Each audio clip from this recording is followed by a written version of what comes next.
what does it mean to be human? Have you ever asked yourself that question? Probably not.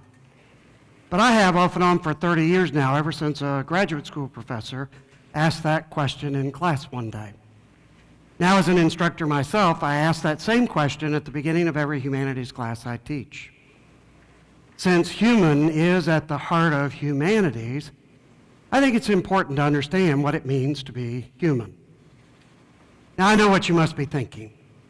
Greg, this is a good enough question, but what difference does it make? Is knowing the answer to this question going to radically change my life, alter the course of human history? Probably not.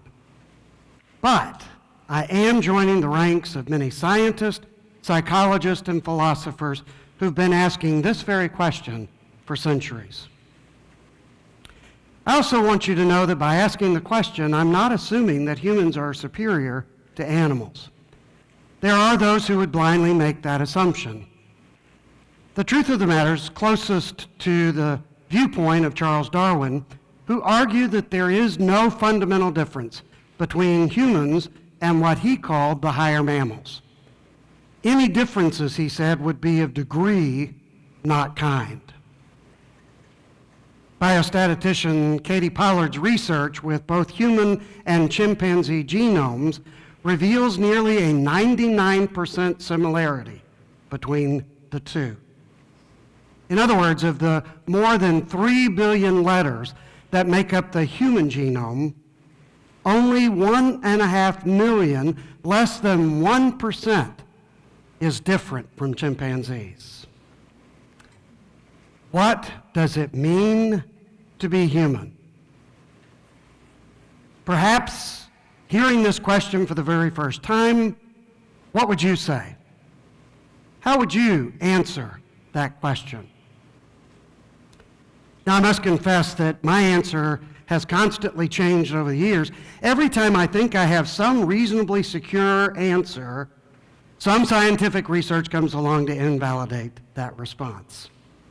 For example, being human is not to be found in tool making. This was an early scientific answer, but researchers have observed many animals engaged in tool making. Chimps, for example, will use tools to crack open nuts, fish for termites. New Caledonian crows can take pieces of wire and bend them into hook shapes so that they can scoop out food from a container. They've even been seen making compound tools by combining 2 or 3 pieces together to form a long-distance reaching tool. Now that's significant because compound tool making is believed to involve high levels of cognitive functioning. Well, for many years, I thought the answer might be found in morality. But alas, research has come along and proven that answer to be wrong as well. Documented evidence by primatologist Franz de Waal suggests that bonobos and chimpanzees are capable of compassion, kindness, empathy, even altruism. Apparently, the brain circuitry involved in compassion and empathy is the same for some animals as it is for humans. Well, we also know that the answer can't be found in learning. Many animals are capable of being conditioned, but there are some animals like rats and bees and primates who can be involved in complex forms of learning, like spatial reasoning or problem solving. Preston Furter of the University of Tennessee at Chattanooga has observed Asian elephants having what we would call an aha moment of insight, which has enabled them to solve a complex problem. Bottlenose dolphins in the wild have developed a linguistic sophistication that researchers called learned vocal labeling. Basically means that they've learned to call one another by name. Well, until recently, my go-to answer has been that teaching or the transmission of knowledge was distinctly human. But unfortunately, science has come along and invalidated that answer as well. There are several animals that are capable of teaching through modeling and imitation, transmitting knowledge to other animals. Let me illustrate. The habitat for a troop of macaque monkeys in northern Japan has several hot springs that maintain a temperature of 140 degrees Fahrenheit. Well, apparently that temperature is too hot for the macaques. In 1963, one lone female macaque decided to go bathe in a hotel's outdoor pool that had lowered the temperature to make it more comfortable for humans. One by one, other macaques come and bathe in the outdoor pool. Eventually, authorities had to build a park just for the macaques, and they built several springs that now maintain a constant temperature of 104 degrees. My point is this. You would think that they were just simply trying to find a way to stay warm. But science has shown a biological reason for bathing in the hot springs. The bitter cold temperature in Japan releases high levels of a stress hormone. Bathing in hot pools will therefore reduce those levels and reduce stress. One female macaque taught other macaques a way for reducing stress. Now, if the answer can't be found in tool making, morality, learning, even teaching, if these traditional answers aren't the answer, then what is it that makes us distinctly human? Well, I want to make two specific suggestions. First, humans are sense makers. And second, humans are storytellers. Now, these two are not mutually exclusive. They are integrally related to one another as humans process, interpret, and then express their lived experiences. First, humans are sense makers. We ask questions. We try to make sense out of the experiences that we have in life. We try to find patterns which will make life more predictable. We ask the big questions. Who am I? Why am I here? Does God exist? Am I capable of knowing the answers to these questions? Am I capable of knowing anything at all? This is one way that humans make sense out of our experiences. Now, research has shown that animals are capable of doing a lot of things that we once believed to be distinctly human. But nothing in the evidence suggests that animals engage in sense-making activities at the same level as humans. It's believed that humans alone know they're going to die, for example. And this recognition has generated a myriad of sense-making activities as philosophers and theologians ask about the meaning of death and whether there's some form of life after death. As we begin to formulate answers, as we begin to make sense out of our experience, there is, as Michael Tomasello suggests, a shared intentionality to link human minds together in a sophisticated way to take advantage of the reflections of others, not only to guide our own growth and development, but to guide the growth and development of other generations. Based on nearly 30 years of research at Duke University with bonobos and chimpanzees and human children, Tomasello, a professor of psychology and neuroscience, has argued that we collaborate cooperatively together to produce culture. This shared intentionality to build institutions, social norms, and these larger networks of knowledge are what generate social cooperation and ensure relatively stable transgenerational culture.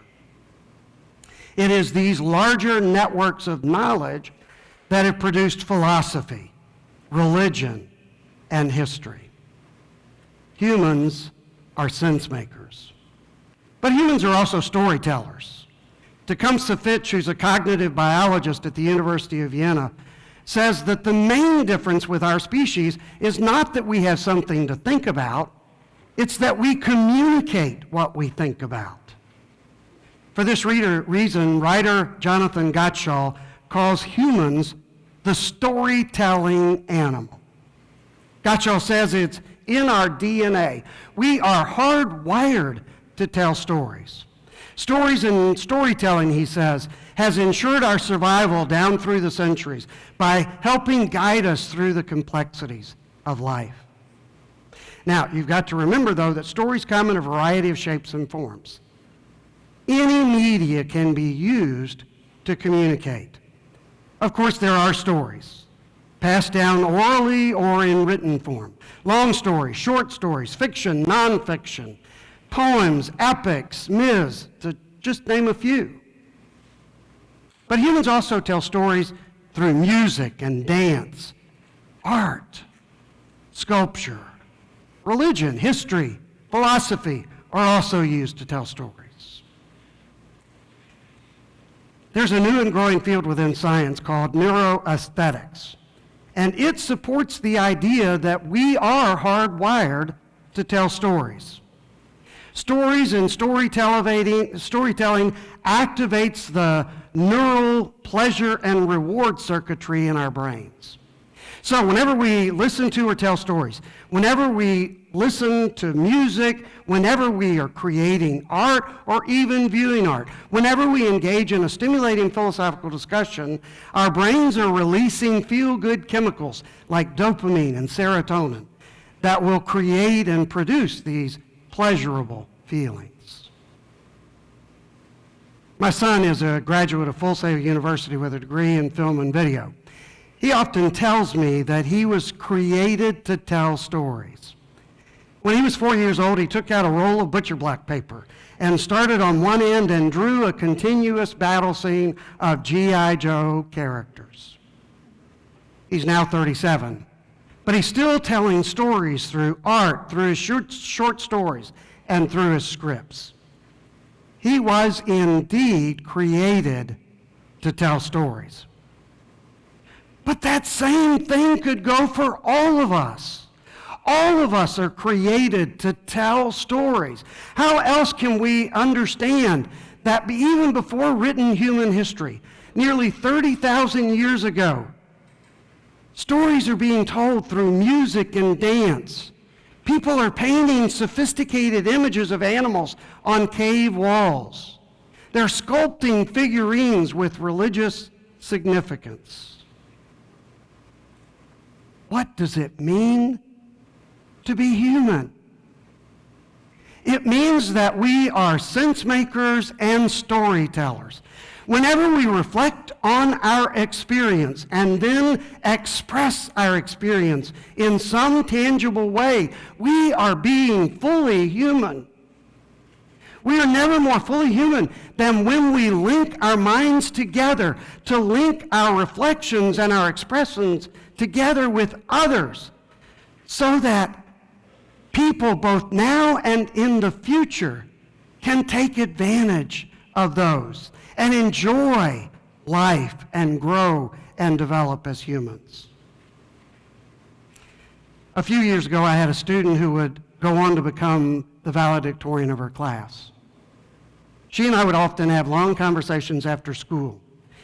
She would tell me that she knew she would become a doctor just like her father. But she also enjoyed telling stories with her camera through photography.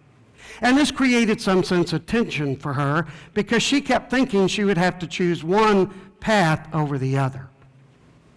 But I would tell her, no, you could do both. Just continue to carve out time and space to tell stories through your photos. She's now enrolled in med school, but she continues to tell stories with her camera, sharing her amazing photos with me. If our conversations were to happen this afternoon, my advice to her would be even stronger. I would look her in the face and I would say, be fully human by continuing to tell stories through your photography. And I would give you the same advice today. Allow yourself time to create and reflect. Tap into that innate drive to enjoy aesthetics activities. Be a sense maker. Be a storyteller. Let yourself be fully human.